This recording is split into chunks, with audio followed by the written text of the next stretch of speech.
এই প্রথমবার জার্নিতে মেয়েকে নিয়ে আমি একা একা এতটা ভোগান্তিতে পড়লাম। ঈদ করতে গ্রামে যাওয়ার আগে সবকিছু কিভাবে গুছিয়ে রাখলাম আর মেয়েকে নিয়ে একা একা এই বৃষ্টির মধ্যে কিভাবে গেলাম সেই সবকিছুই থাকছে আজকের ভিডিওতে। আসসালামু আলাইকুম এভরিওয়ান, কি অবস্থা সবার, কেমন আছেন? আশা করছি আল্লাহর অশেষ রহমতে সবাই অনেক ভালো আছেন, সুস্থ আছেন।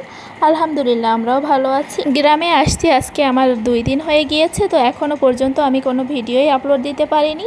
তো আজকে ভিডিওটা এডিট করেছি, কিন্তু ভয়েস দিতে এখন আমার রাত 12টা বেজে গিয়েছে। তো এটা আজকে আর দিতে পারবো না, আগামী কালকেই দিতে হবে। গ্রামে আসার পর এতটা ব্যস্ততাই কাটছে, তো সব জায়গায় বেড়ানো হচ্ছে, তার জন্য একদমই সময় পাচ্ছি না।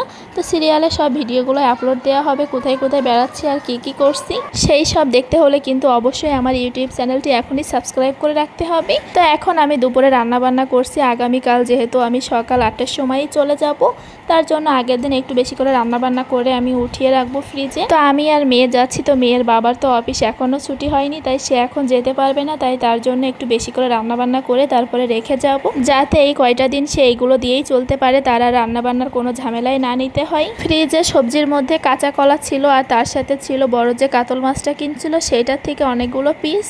তা ভাবলাম যে এটাই রান্না করে রেখে যাই, তাই সবগুলো মাছের পিসই আমি বের করে নিয়েছি। তারপরে সবগুলো একসাথে লবণ হলুদ মাখিয়ে আমি ভালো করে ভেজে নিচ্ছি। তো এটা আমি কলা দিয়ে রান্না করব, আর বাকি যে পিসগুলো থাকে ওইগুলো আমি টমেটো দিয়ে ভুনা করে রাখবো। তো সবগুলো মাছ আমি ভালো করে ভেজে নিয়েছি। তো এই মাছগুলো দিয়ে আমি 2 রকম তরকারি রান্না করব। তো এইদিকে কলাটা কেটে তারপর আমি কড়াইতে বসিয়েও দিয়েছি। তো সব বাটা মশলা দিয়ে সব কিছু আমার রেডি করা হয়ে গিয়েছে। তো এইদিকে পাশে চুলাতে যে মাছ ভাজি করছিলাম সেই তেলের ভিতরে আর কিছুটা তেল দিয়ে আমি দিয়ে দিলাম বেশি করে পেঁয়াজ কুচি। তো এটা আমি মাছ ভুনা করব, তার জন্যই পেঁয়াজ কুচিটা একটু বেশি করে দিয়েছি। পেঁয়াজটা এখন আমি একটু নরম করে ভেজে নিব। আর এইদিকে কলা তরকারিটা আমার রান্না হচ্ছে, তো এখানে মশলা যে বেটে রেখেছিলাম ওইটা এখন দিয়ে দিব। তো প্রথমে আমি একটু তেলের ভিতরে মরিচ আর পেঁয়াজটা দিয়ে তারপরে কলাটা দিয়েছিলাম। তারপরে লবণ হলুদ দিয়ে একটু পানি দিয়ে পানিটাতে বলক আসার পর আমি এখানে বাটা মশলাগুলো দিয়ে দিলাম। তো এখন ভালো করে নেড়ে চেড়ে আমি কলাটা কষিয়ে নিব। পানিটা আমি অল্প পরিমাণে দিয়েছি, কারণ কলা সিদ্ধ হতে খুব বেশি একটা সময় লাগবে না। তারপরে এখন ভালো করে নেড়ে চেড়ে ঢাকনা দিয়ে আমি ভালো করে কষিয়ে নিব। তো কষানোর পরে আমি এখানে ঝোলের জন্য পানি দিয়েছি। তো ঝোলের পানিটা ভালো করে ফুটে ওঠার পর আমি আগে থেকে ভেজে রাখা মাছগুলো এখানে দিয়ে দিলাম। দিয়ে আর কিছুটা সময় রান্না করে নিলেই আমার হয়ে যাবে। এই পর্যায়ে আমি লবণটাও একটু চেক করে নিয়েছি। তারপরে আমি সব কিছু রেডি করে এইভাবে রেখে দিব আরও কিছুটা সময়। এইদিকে পাশের চুলাতে আমি মশলাটা ভালো করে কষিয়ে এখন পানি দিয়ে দিয়েছি। তারপরে দিয়ে দিলাম পানিটা ভালো করে ফুটে ওঠার পর কেটে রাখা টমেটো।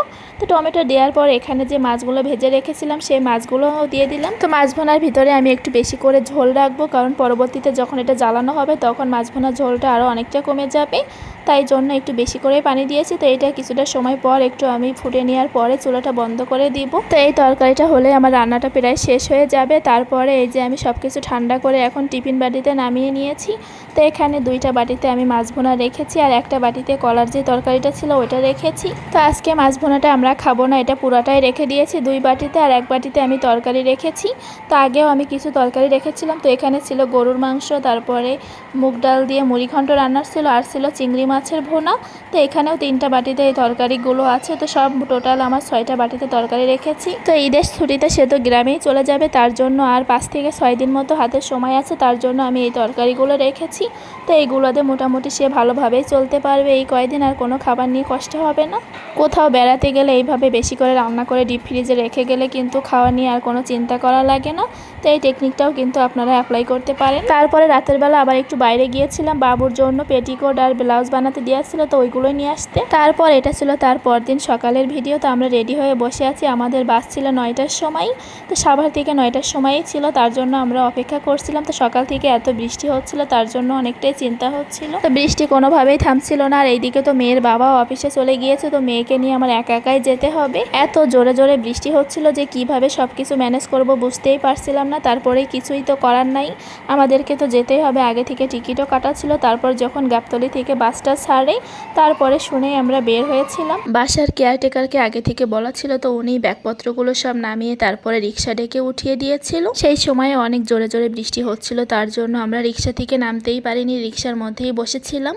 আর এত পরিমাণে বৃষ্টি হচ্ছিল যে আমাদের ব্যাগগুলো সবই ভিজে যায়। তারপর ওখানে 7-8 মিনিট বসেছিলাম, তারপরে বাসটা চলে আসে আর বাসে উঠে পড়ি। তারপরে বাসে উঠে তো আরো বড় সমস্যায় পড়ে যায়, কারণ আমরা যে 2টা সিট নিয়েছিলাম, তো একটা সিটে এরকম এসির যে জায়গাটা থাকে ওখান থেকে পানি পড়ছিল। এত বেশি বৃষ্টি হচ্ছিল যে একদমই থামেনি, তার জন্য এসির ওই জায়গাটা দিয়ে সারাদিনই পানি পড়ছে। আর পানির জন্য একটা সিটে তো আমরা বসতেই পারিনি, সবকিছুই ভিজে যাচ্ছিল। জানালার পর্দার কাপড়টা একটু দিয়ে রাখছিলাম, তারপরে পর্দার কাপড় ভিজে সেই সিটেই পানি আসছিল, তো বাবুকে একটুখানি রাখছিলাম। বাবুর গা ভিজে যাচ্ছিল, তার জন্য আবার আমার কোলে নিয়ে নিই। আর আমরা এখন চলে এসেছি ফেরিঘাটে।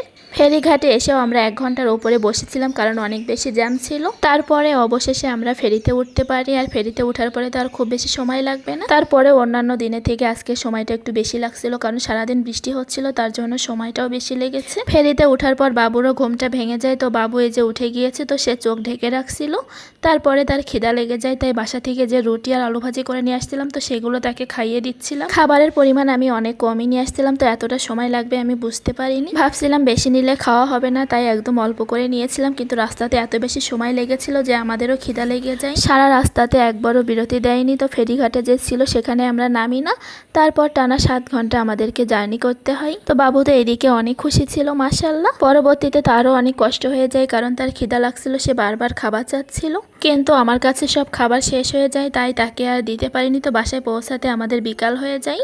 তো এটা ছিল রাতের বেলা। তো রাতের বেলা আমি একটু ভিডিও করছিলাম বাইরের দিকটা, হঠাৎ করে চোখ পড়ে উঠোনের এই কদবেল গাছটা। তো এটাতে এবার অনেক বেশি কদবেল ধরেছে আলহামদুলিল্লাহ। গাছটা অনেক বছরের হলেও এতদিনে তেমন কদবেল ধরতো না, 3-4টা করে ধরতো, তো এইবার এতগুলো ধরছে।